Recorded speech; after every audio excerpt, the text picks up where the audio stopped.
In this episode, it's time we take the 5-lug swap business to the front of Project Lug Fairmont.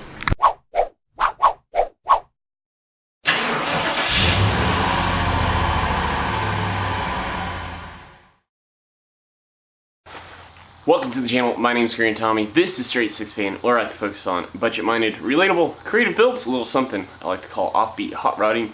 And today we are trying to do the 5-lug swap for the front of Project Lug Fairmont finally. Now I still have some things to tie up in the rear still. I'm waiting on a master cylinder to come in. I ordered that through the mail. But I have most everything else I need. In fact, I'm recording on Saturday night. You guys know, typically I record and upload all in one day. Sundays, usually, typically.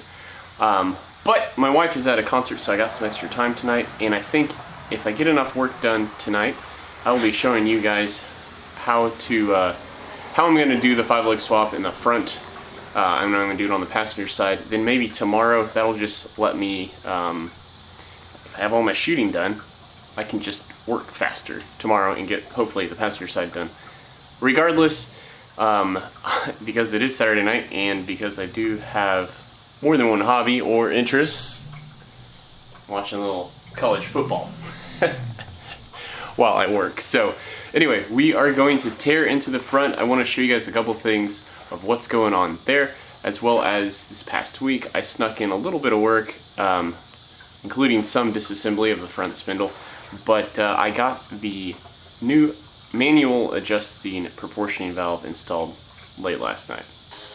Earlier this week, I was able to disassemble the front rotor here on the passenger side, and I gotta say, I'm actually blown away by how evenly worn the existing pads are. But after much consideration going round and round, I've decided to go ahead and swap the whole spindle assembly that I purchased, used from a member on an online forum. This is the same stock spindle assembly as a Fairmont. He's off of an 86 Ford Mustang.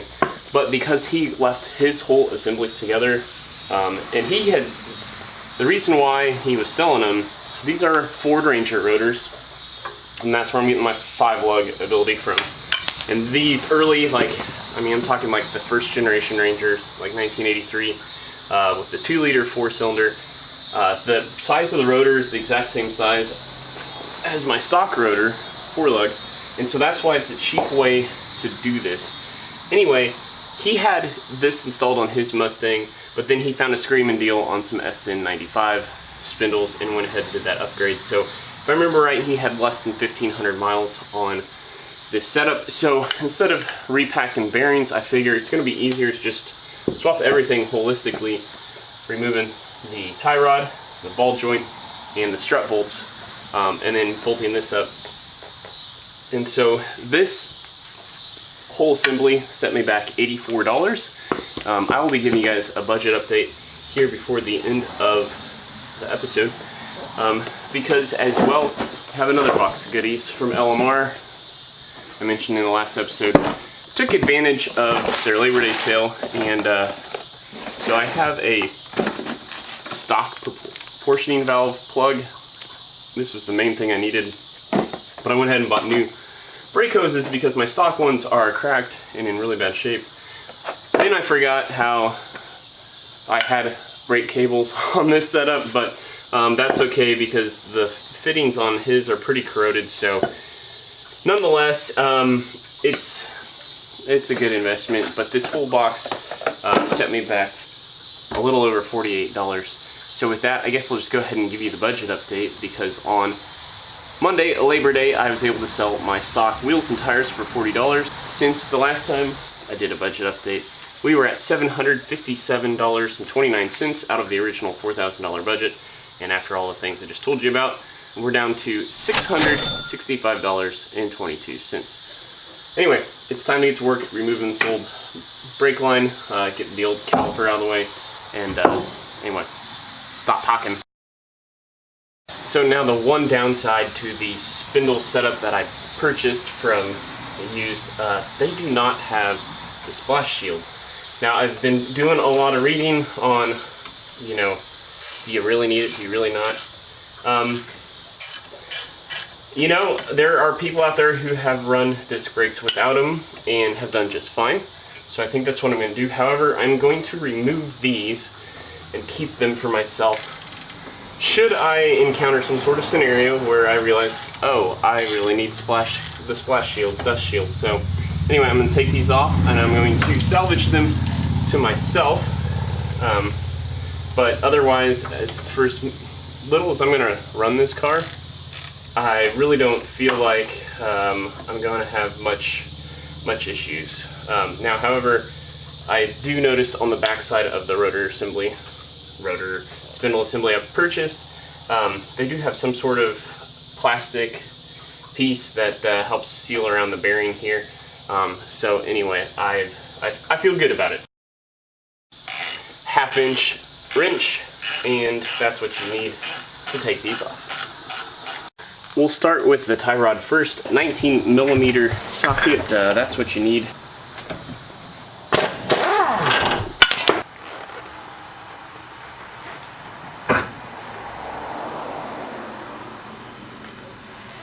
Well, the inner tie rod is good. The dust boot on the outer, a little cracked. This is one of those things where now I have to debate best practice versus this is a budget build. What can I live with? And I think I'm gonna just live with this. Yeah. But let's sneak the cotter pin back in.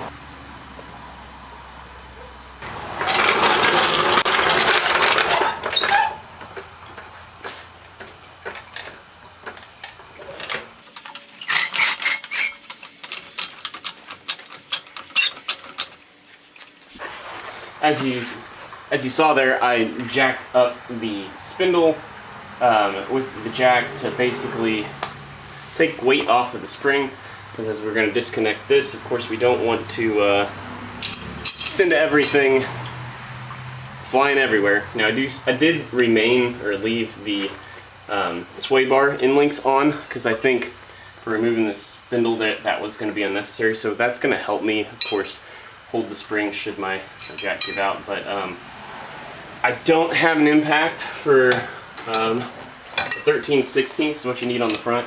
15/16 to, here, let me just double check that actually. Oh, that's wrong. Okay, so, alright, so it's 15/16 on the front here, 13/16 on the back. So we have 13/16 on the back and 15/16 on the front. There we are.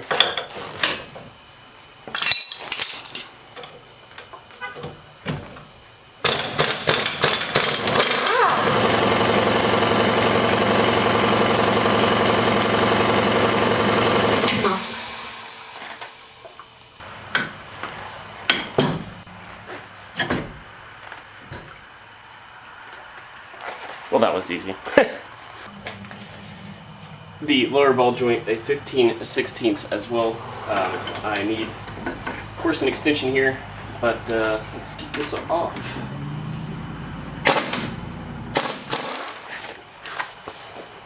Different from the tie rod that I'm just going to live with. The ball joint is in, oh, not the greatest shape, and its dust boot has blown out on the backside, so there's grease everywhere. So I'm just going to thrash on this thing to get the spindle off, and it looks like I will be going to O'Reilly's tomorrow to get a ball joint pressed and a new ball joint. I'll probably just buy 2 of them, because if I do the same thing on the other side and run in the same thing on the other side, I'll be ready and have the parts. So it is now Sunday. No luck getting the ball joint or the spindle off the ball joint last night, so went to O'Reilly's and rented the ball joint separator, pickle fork, or whatever you call these tools. Ordered 2 ball joints, assuming that I'm probably gonna have to do the same on the other side, and went ahead and ordered. I broke down and got 1 tie rod end. Just as I slept on it. Of course, it felt different, but anyway. So we shall see if we can get this spindle to pop off now with the ball joint separator.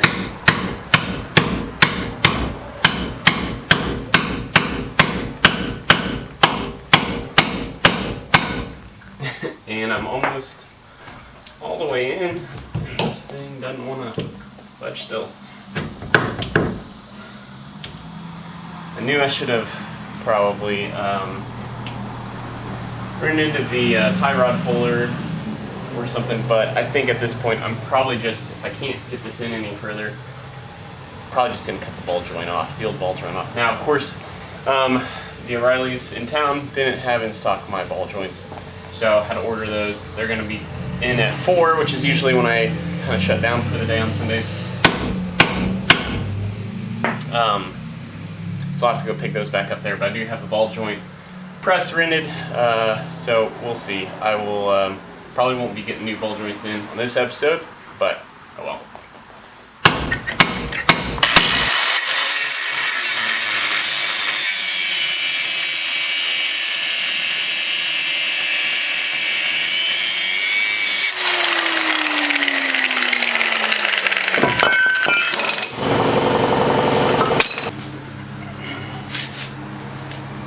Now it's just a hair before 4:30 here on Sunday evening, so I'm gonna go run to O'Reilly's, pick up my ball joints, and I don't know, maybe when I get back I might press one into the passenger side here, but I gotta be honest, I'm pretty well pooped today. I'm just not feeling great anyway.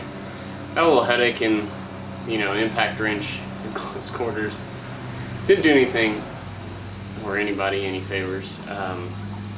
So I've always said, since this is my hobby and I am working on Sunday, the Lord's Day, it's got to still feel like a hobby. So if it's something that gets to just be too grueling, labor intensive, whatever, I should stop. So I've kind of had my fill for the day. I'm not gonna, yeah. So that's kind of where I'm at. But I was able to get the driver's side to a similar condition, cleaned up with the old ball joint pressed out of it. Now,